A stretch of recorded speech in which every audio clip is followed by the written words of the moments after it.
அதே நேரத்தில் யாருக்கும் ஒரு ஐயனார் அவருக்கு அரசியல் வகுப்பு வேற எடுத்திருக்கிறாரு. பாவங்க, அவங்களுக்கெல்லாம் ஏங்க எடுத்துக்கிட்டு தர்றீங்க? சில பைத்தியக்காரங்களை திருத்தவே முடியாது. அவங்க என்னன்னா இந்த கொடி ஏன் இங்கே பறக்குது, போய் கோட்டையில் பறக்க வைங்க. திருட்டு பயலுக கொடி பறக்கக்கூடிய இடத்தில், பிராணி பயலுக பறக்கக்கூடிய அந்த இடத்தில், சாதி வெறியர்கள் கொடி பறக்கக்கூடிய இடத்தில் ஏன் விடுதலை சிறுத்தைகள் கொடி பறக்கின்றது என்று அவர் சொல்லுகிறார். ஆகையால் அதி விரைவில் கோட்டையில் விடுதலை சிறுத்தைகள் கொடி பறக்கும்.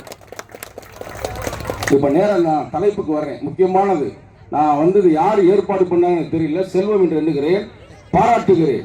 இன்றைய இளைஞர்களுக்கெல்லாம், எல்லாம் படிக்கிற இளைஞர்களுக்கு, நீங்க எல்லாருமே படிக்கிற இளைஞர்களுக்கு விடுதலை சிறுத்தைகளுடைய கொள்கை என்ன, கோட்பாடு என்ன, அதை நீங்க தெரிஞ்சிருக்கணும்.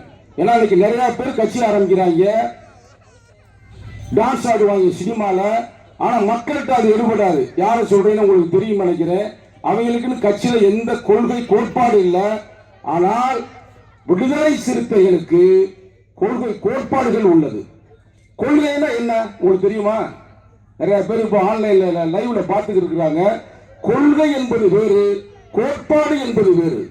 இதை தலைவருடைய அமைப்பாய்த்திறன் புத்தகம் படிச்சா புரியும்.